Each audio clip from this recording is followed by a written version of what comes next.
Good morning, everybody. Welcome to the channel. And I want to give a quick shout out to a channel and subscriber, Aphrodite Rose Starfire, who made the connection between Olaf and Osiris. Now, today's show will be some final thoughts on the Frozen movie decodes. And then we're going to look at the split brain. Now, the myth of Osiris states that Osiris was basically murdered by his brother and rival, by Seth. And Seth basically tore him. Oh, it's Set, actually. Isn't that interesting? They use Seth, the son of Noah, who carried Jesus' seed, right?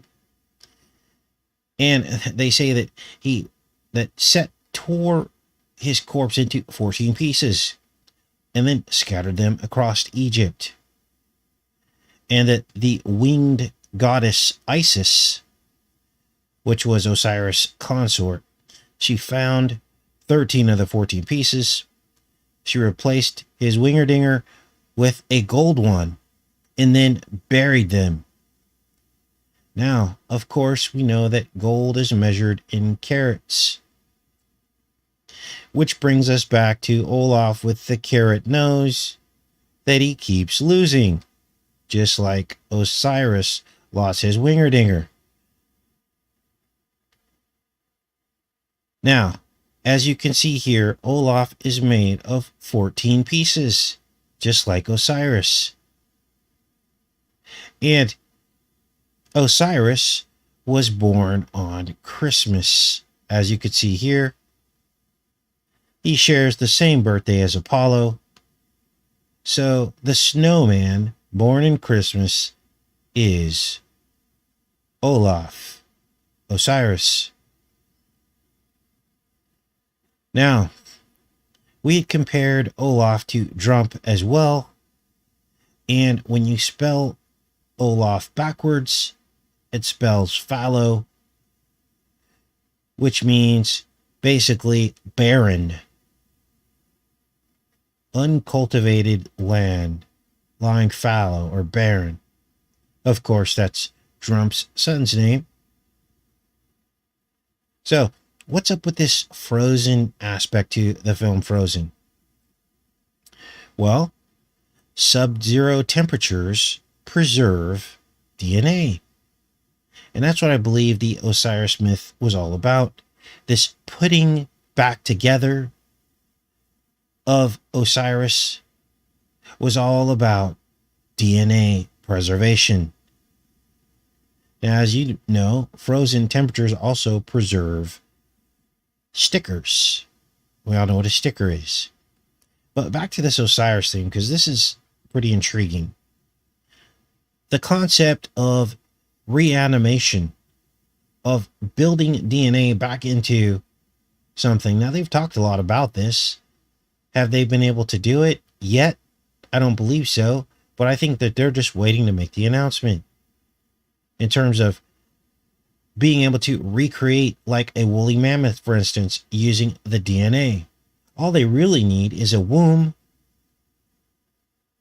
right?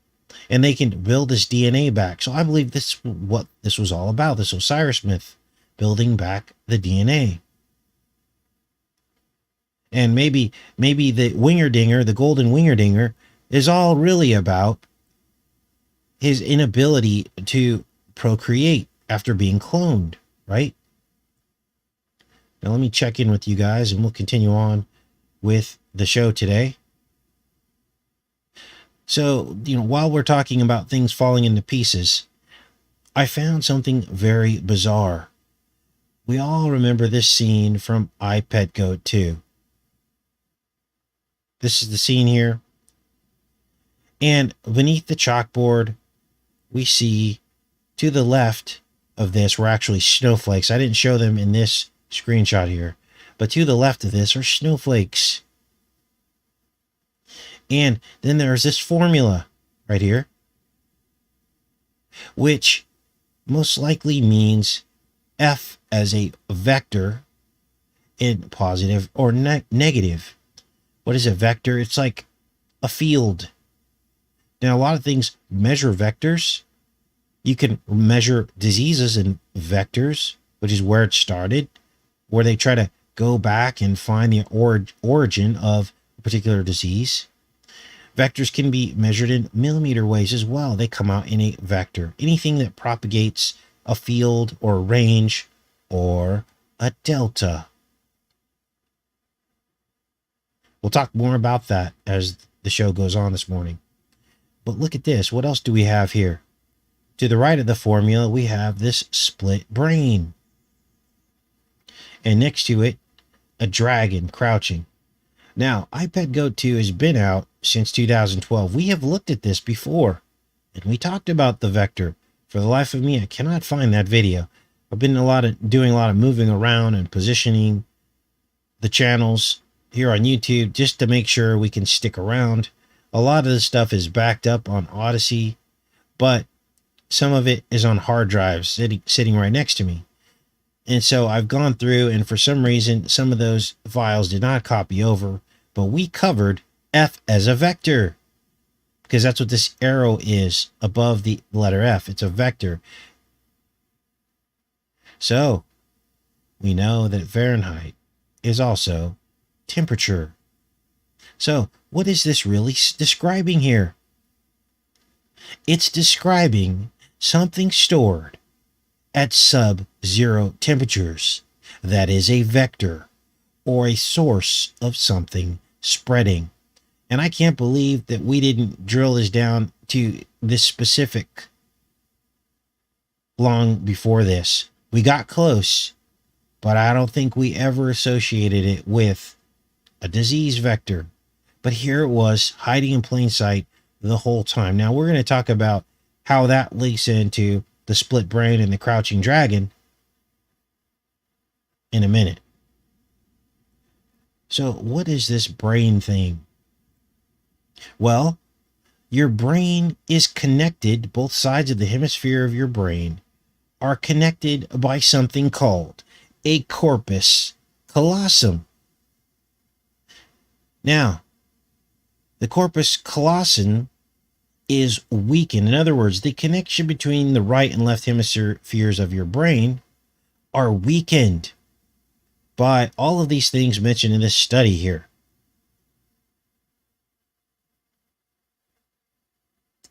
Including this. Now, I'm not saying it's this, in other words, the current, but it is noted here that the connection between the right and left sides of your brain are weakened by these different disease states. And we'll get into what that means in a minute here. But this is called the inflammatory pathology. And it shows all the other pathologies here too. Infectious, you have all kinds of ways your corpus callosum is weakened. There's a toxic pathology going on, hemorrhagic, okay, ischemic, all these different ways your corpus callosum can be affected. Let's read about the corpus callosum, then we'll go back down to the sticker and how that can affect the corpus callosum. This is crazy. Abstract. The corpus callosum is the largest white matter structure in the brain, consisting of 200 to 250 million contralateral axonal projections in the major commissural pathway connecting the hemispheres of the human brain.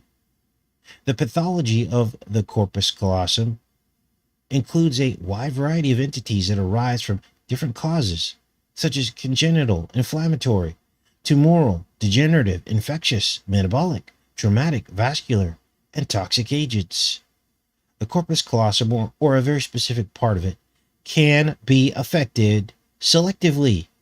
Numerous pathologies of the corpus callosum are encountered during CT and MRI. The aim of this study is to facilitate a better understanding and thus the treatment of the pathological entities of the corpus callosum. Watch this as they categorize these different causes of weakening of the corpus callosum.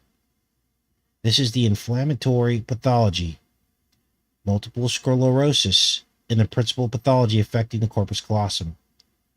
Listen very closely, because this all has to do with demyelinization of your neurological nervous system. Acute disseminated encephalomyelitis. Adam, do you remember? We talked about Adam in the Invasion movie. These were the words that he said, that the people that had Adam were unaffected. I think that was the movie. A rare demyelinating disease that affects the central nervous system is in a multifocal way owing to an immune system failure. What? Affects men and women equally, but more frequently children and adolescents, and appears usually after a virus infection or a sticker. Clinical manifestations varies depending on the regions affected. Seizures, headache, coma, cerebellar syndrome, and disconnection syndrome can be present. Disconnection syndrome usually surfacing 1 to 3 weeks after the sticker. This is a game changer. Now, let's keep reading about this. I haven't made any claims or anything. We're just reading a story here. It's supposed to be completely unrelated to everything else. Reading this study here. So, let's keep reading here. Now, there's something strange about this, because people with epilepsy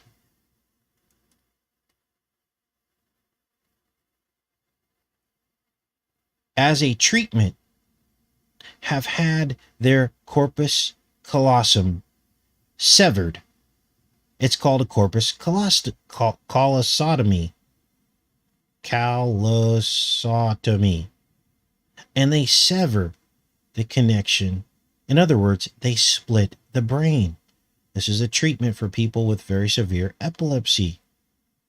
But what happens when this happens is there's a very odd side effect.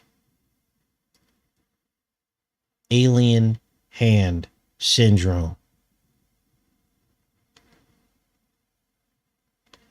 And what that is, they call it Dr. Strangelove syndrome, where people experience limbs acting on their own. Nobody knows who's controlling them. Alien hand syndrome is best documented in cases where a person has had the two hemispheres of their brain surgically separated.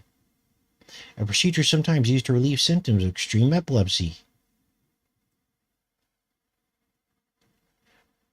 Now, the corpus callosum is also integral. In other words, the thing that connects your two hemispheres of your brain is integral in reaching delta sleep. Delta sleep, or slow wave sleep pattern. It's the slowest waves really measured in the brain. Here are all the different brain waves. Here you see delta at the bottom, where you're sleeping, dreaming. Here's your theta waves. That's drowsiness. Here are your alpha waves, which is when you're just reflective and restful, just laying in bed. Beta waves, busy, active mind. And at the top, gamma waves. This is where you're concentrating and problem solving. That's a little snapshot into what those are. So your slow waves are your delta waves. Now, it has long been understood that delta is the deepest sleep. And as you see here, here's your corpus callosum, the center of your brain, affected by some stickers. They're saying that your brain needs this cross hemisphere communication to get you into REM sleep, delta sleep. And it says here, that if you have a corpus callosotomy, that it can affect you being able to reach those deep sleeps. Now,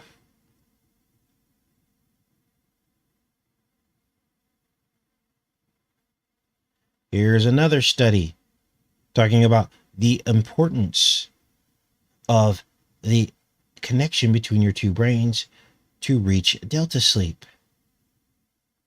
And it says here that delta sleep can occur, but it occurs differently. It occurs in these subcycles on the right and left part of the brain. In other words, it changes your brain. Now remember, split brains cause something else to control one of your limbs on the one side of your body. Now you're starting to see a picture emerge here of where all this is headed. Let's keep talking about this and see. It says the slow waves of non-rapid eye movement sleep reflect experience-dependent plasticity and play a direct role in the restorative functions of sleep. In other words, you need REM sleep to restore your mind. Importantly, slow waves behave as traveling waves, and their propagation is assumed to occur through a cortical white matter connections. In this light, the corpus callosum may represent the main responsible for cross-hemispheric slow wave propagation. To verify this hypothesis, we performed overnight high-density EEG recordings in 5 patients who underwent total callosotomy due to drug-resistant epilepsy, and in 3 non-callosotomized neurologic patients, and in 1 sample of 24 healthy adult subjects. In all, CPs showed slow waves displayed a significantly reduced probability of cross-hemispheric propagation and a stronger inter-hemispheric asymmetry. In other words, this changes how your brain goes to sleep.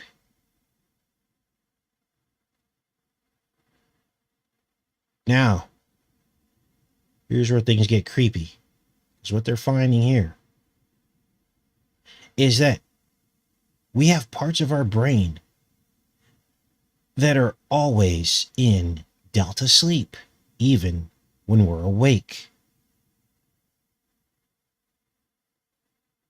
What? We have parts of our brain that are in delta sleep, even when we're awake. What did I do with that study? Oh, there it is.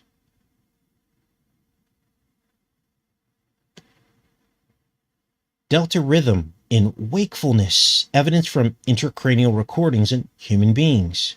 Let's read the abstract. A widely accepted view is that wakefulness is a state in which the entire cortical mantle is persistently activated and therefore desynchronized. Consequently, the EEG is dominant by low amplitude, high frequency fluctuations. This view is currently under revision because the 1 to 4 Hz delta rhythm is often evident during quiet wakefulness in rodents and non-human primates. Here we used intracranial EEG recordings to assess the occurrence of delta rhythm in 18 awake human beings. Recordings reveal rhythmic delta during wakefulness at 10% of all recorded sites. So in other words, 10% of your brain is in a delta state. This is crazy. While you're awake, delta rhythm could be observed in a single cortical lobe or multiple lobes. Sites with high delta could flip between high and low delta power, or could be in a persistently high delta state. Finally, these sites were rarely identified as the sites of a seizure onset. Thus, rhythmic delta can dominate the background operation and activity of some neocortical circuits in awake human beings. And finally, to tie it all in together, they have found that they can cause your brain to synchronize with external auditory stimuli. This study, called brainwave synchronization and entrainment to periodic acoustic stimuli. And this is where you got to be careful with how people are hypnotized, because this is exactly what they use.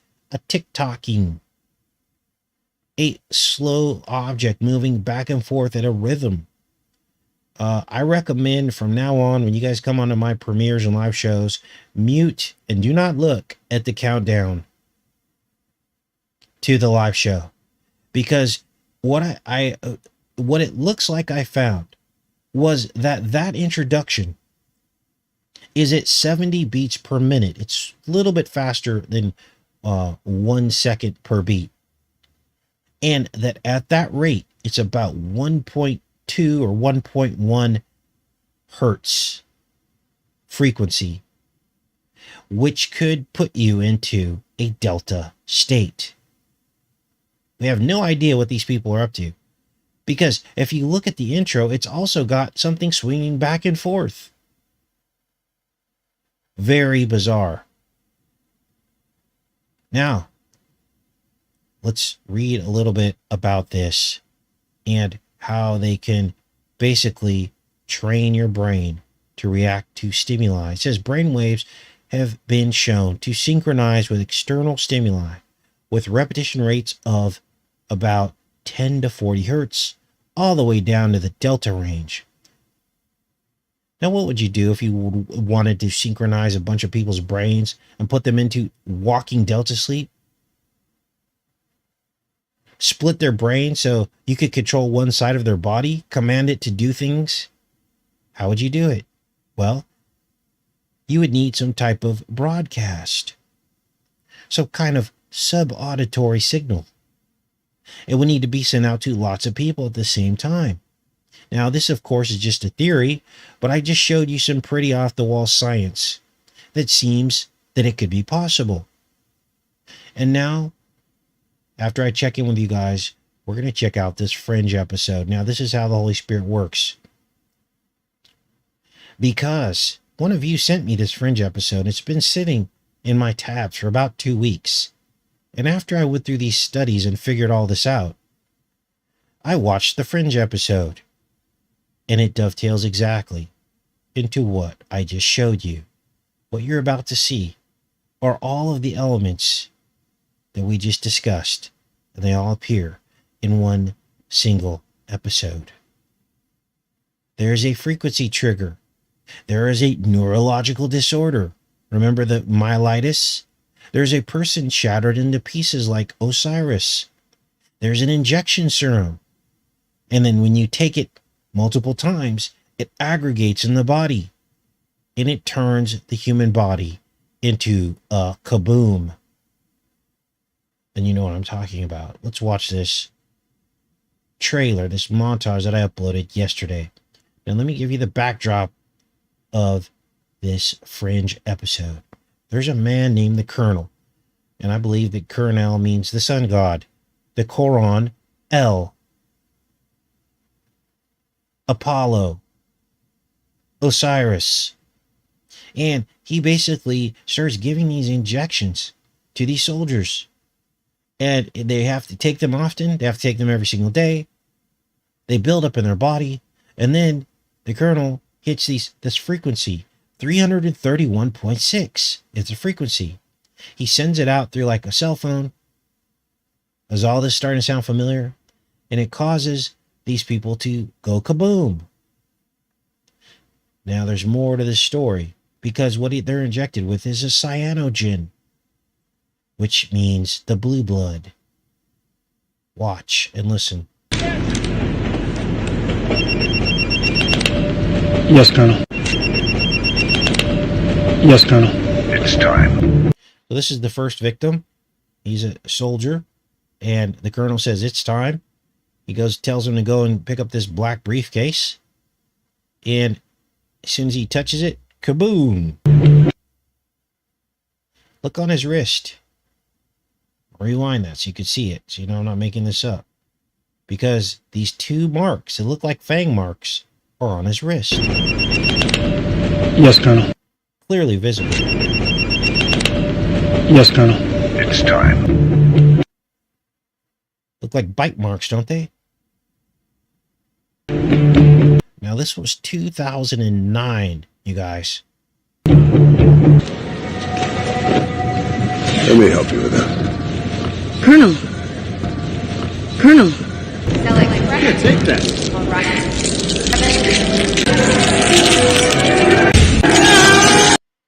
Now the sound is on this. Let me make sure I'm not blasting your ears out right now.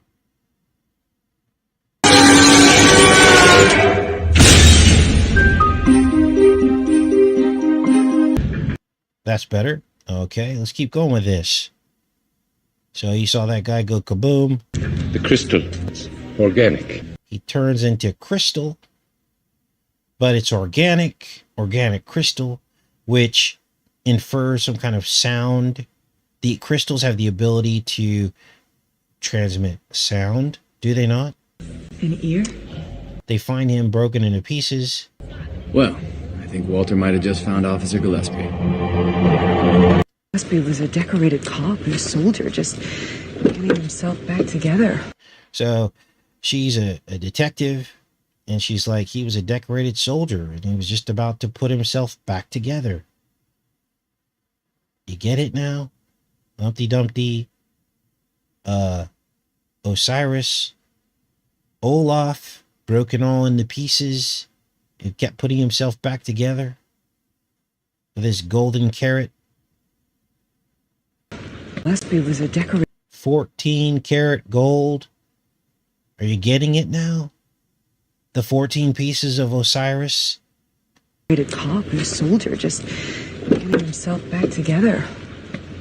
Doesn't make sense. Peter, do you remember that jigsaw puzzle we put together when you were a kid? Melissa was a playmate, Miss July, right? Putting together a jigsaw of a nude centerfold was Walter's idea of how to explain, what was it, human reproduction to his 10-year-old son. 500 pieces. Yes. Yes, I do remember.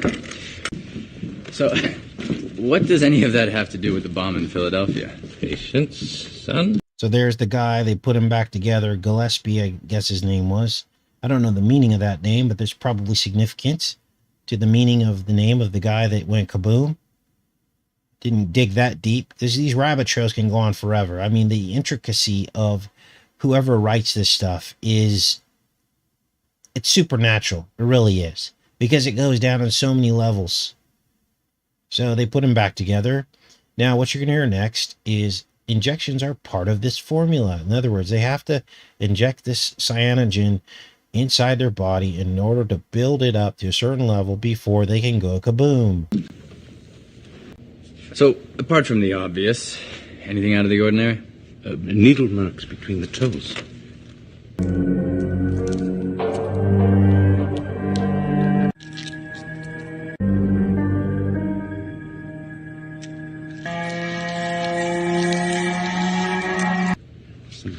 Form of transformative serum, I would think. I can't say what yet. Transformative serum. Now the detective is in the house of the guy that exploded, and she goes to, she basically is sick in the toilet, and then she looks down and she sees a loose tile, and in behind the tile are a pack of injections. Now, understand that the tile goes back to the scales. Tiles are scales. Scales of the dragon.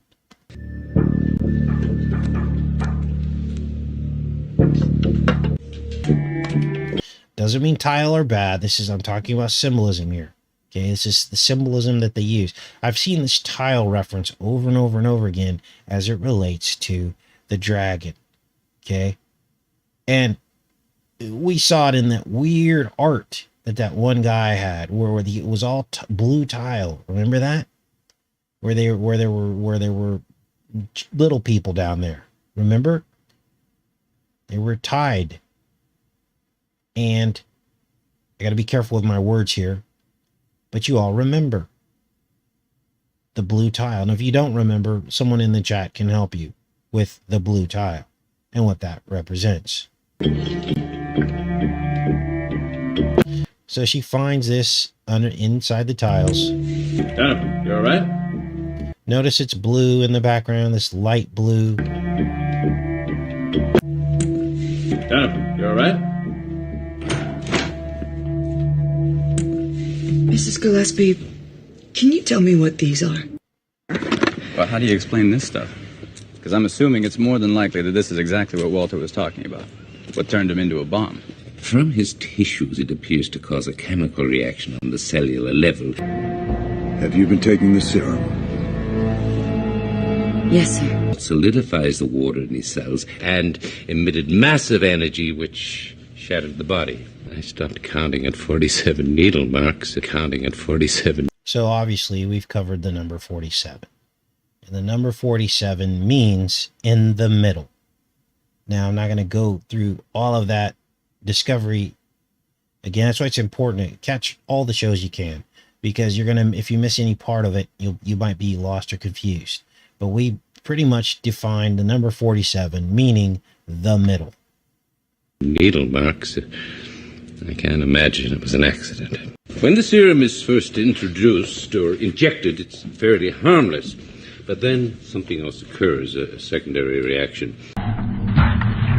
So the secondary reaction occurs after cumulative injections. Now, Dunham, the detective you saw here, starts having neurological issues. And what is one of the flashbacks she has? The two buildings. It's all in red. Now, I've long since believed that these two buildings were fangs. They represented the fangs biting back at God in heaven. But then something else occurs, a secondary reaction.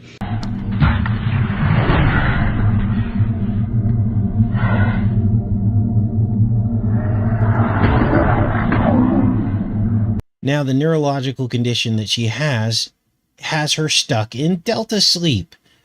I couldn't believe this as I was decoding this. I'm like, okay, God, you wanted me to put this together with the show today and everything we just found in these studies.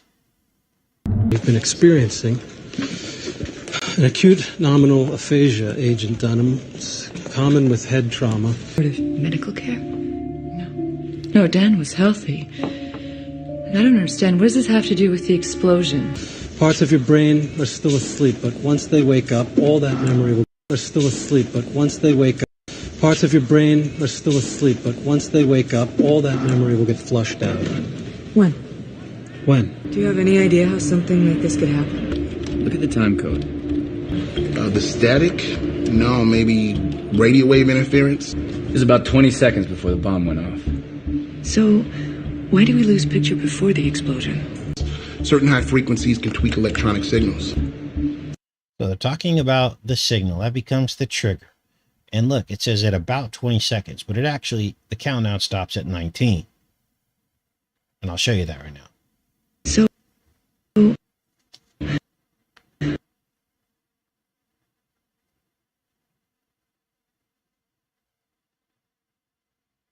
why do we lose picture before the explosion? Some sort of trigger causes these bonds to blast apart. What triggered it? So you're using radio waves like Peter suggested? Yes? This trigger. Could it be a radio wave? There was some sort of interference on the security tapes inside the train station, most likely caused by radio waves. Radio waves would also explain the eyewitness reports of flashing lights at the... Now, he experiments on this watermelon. Of course, fruit are people, right? We've identified that as well. Fruit represents people, okay? And this thing actually goes kaboom too. As he's testing, he uses the 331.6 frequency.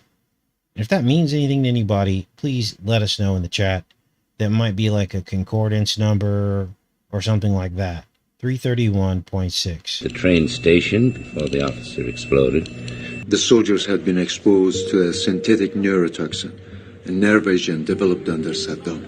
Cyanogen. Cyanogen. There you heard it. Cyan means blue. Blue inside the blood.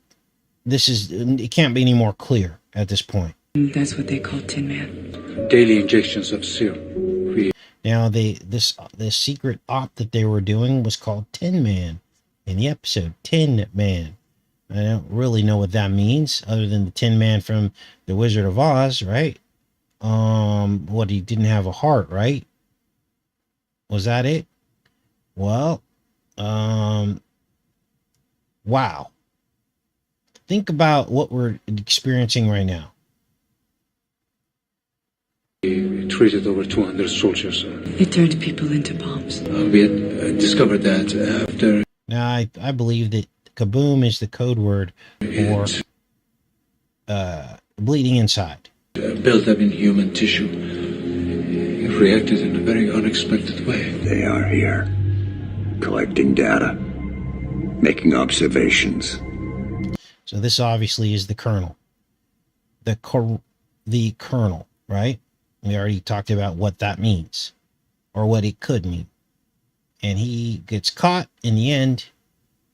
They set a trap for him, and he explains who these people are, who he's dealing with.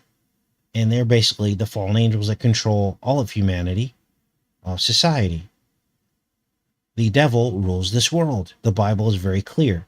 That's why he was able to offer the kingdoms of the world to Jesus, because he controlled and owned them.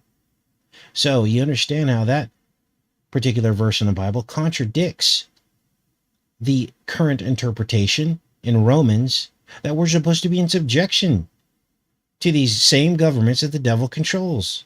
No, we're not. It was misinterpreted. Planning for war. That's what's in the briefcase. They've been planning for war. Right under our noses. They want to exterminate us. So they are studying us, our culture, and they plan to use it against us. So I zoomed in on the code entered into the briefcase, and it has the number 11 followed by what looks like a 9, but it's actually one of their alien, alphabet or whatever. But it lines right up with Dunham's vision that she had of the two buildings, does it not? Our technology, ours. As well as what happened 19 years after that, which is CV-19. Science. One science. And they plan to use it against us.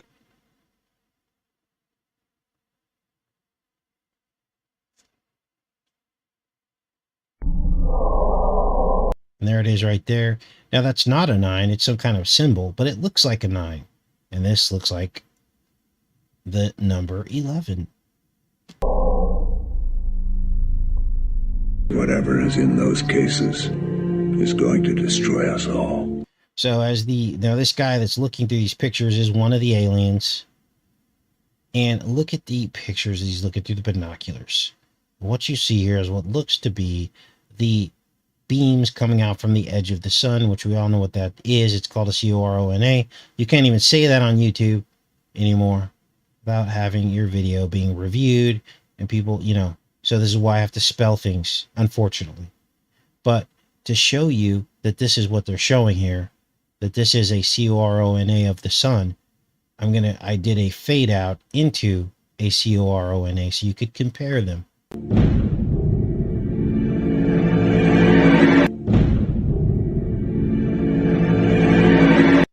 The kernel. So there you go. Now let me pick you guys up over here, because I know that was a lot of information, but it is the truth.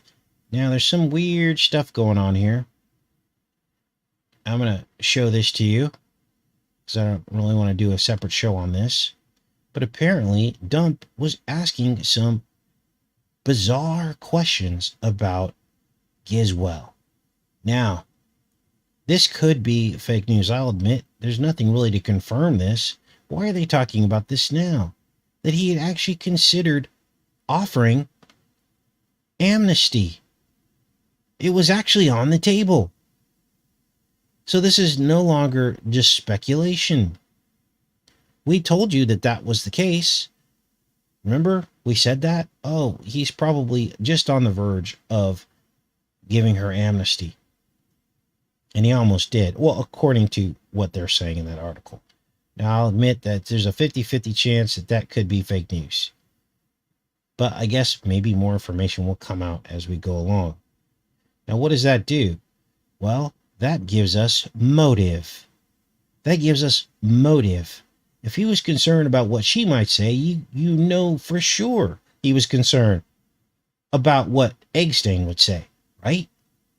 So there would be motive for what happened to him. And we'll just wait until all this comes out, you know. I don't know. Like I said, there's 50-50 chance that these could just be things that they're trying to use to pretend like they're opposed to him and enrage the right. I fully understand that because this is a game that they play. It's back and forth, but we will see in the coming days. All right, let's go into the chat for a little bit.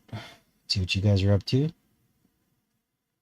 That was kind of a quick show, but it was a lot of information. So I didn't want to get, you know, I wanted to go slow so you guys could understand what I was trying to show you. Now, I'll put links to all this in the pinned comment if you want to look at these scientific articles yourself. But I believe we're on to something. We're on to something. I don't know exactly, but there's too many different things and variables. Now, before we started the show, we were talking about the internet and blockchain and all this technology. Blockchain will give them the ability to block you and put you in chains. And I believe the entire purpose of the internet was to get us all dependent on commerce done through the internet, so that then they could then turn things off and turn things on. Complete and total domination control. This is why they're trying to put everyone in electric cars as well, so they can just simply turn off parts of the grid when they're ready, when they want to control people. Basically stop you in your tracks. Blockchain is a worldwide currency. Let's cut to the chase here. So, they had to have the internet. The internet will become our prison. Whoa, someone said 331 is diagnostic code for, what did that say? Oh, wow, that was huge. Chain gang. Diagnostic code for corticobasal degeneration. Wow, great find, phase polarizer. Now, about half of what I just showed you today in this show was from you guys. You guys sent me some of these things. So understand that this channel is just as much yours as it is mine. We all work together to solve the puzzles of what's going on in our reality, the truth, the base truth. We all know that these people lie to us. So why would we not want to know the truth about all this stuff? Now, some of these are theories, but a lot of this stuff has come to pass. Now, what does he say here? ICD-9 code 331.6, corticobasal degeneration, medical classification by the WHO under the range of hereditary degenerative disease of the central nervous system. That's exactly what it is, Donna. Nailed it. So I will definitely dig deeper into this, because there's probably more clues. Another rabbit trail hole that we could go down. Let's put that in here. Wow. There it is right there. So, you're noticing that there were some people who had problems with shaking and seizures in the episode, of course, right? Careful what we say. And there's so much more. Okay, let's look in the chat here. Gillespie algorithm. Oh, wow. Now, why do we do these shows? It's not because we're going to, like, that there's anything we can do about it other than spread the information. Get people to wake up to what these people are up to. That they have the gall to actually program this stuff into our media and entertainment. People are watching this stuff thinking that they're just watching entertainment. No. Who writes a script like that with that much detail and in levels of understanding only the devil would be able to write something so intricate and immaculate. All right. I love each and every one of you. And let's let a couple more of these the chat go by here. Appreciate all your feedback. If there's anything else to this story that I'm missing, definitely put it in the comments so we can keep running down this rabbit trail here. What are we doing tomorrow? Oh, tomorrow's show is going to be about the pressure that Jiven is under to basically force states or induce states to mandate the sticker. It's coming. This is the talk now from the quote-unquote experts. They're saying enough is enough. If we don't get a hold of this, if he doesn't mandate this, then we're going to end up like we were before. And Jiven is pretending like he's resisting this, but I believe it's all set up. So that'll be tomorrow's show. And I'll keep trying to decode this ICD-9 code 331.6. And also, some of you had asked me to take a look at War of Tomorrow. I watched the movie. There was a lot in it, but not enough to do a decode. They mentioned the Sabbath. I guess that was the day that the aliens rested. It was on the Sabbath, which is, of course, blasphemy, right? There were some other things in there, but I decided not to do a clip decode because it's just repetition. I'm looking for, when I do these decodes, I'm really looking for the gotchas, like either foreshadowing of something that hadn't happened yet or describing something that they've already done. But if it's like in its current state in the present, I don't usually decode that kind of stuff. But I did watch it, and it was full of a lot of stuff. Alien invasion movie. It reminded me a lot of Independence Day, is what the War of Tomorrow looked like. It looked a lot like Independence Day. It was actually a somewhat entertaining film. But of course, all full of occult programming and symbolism. So, yes, 888 plus 888 is 1776. Yes, confirmed.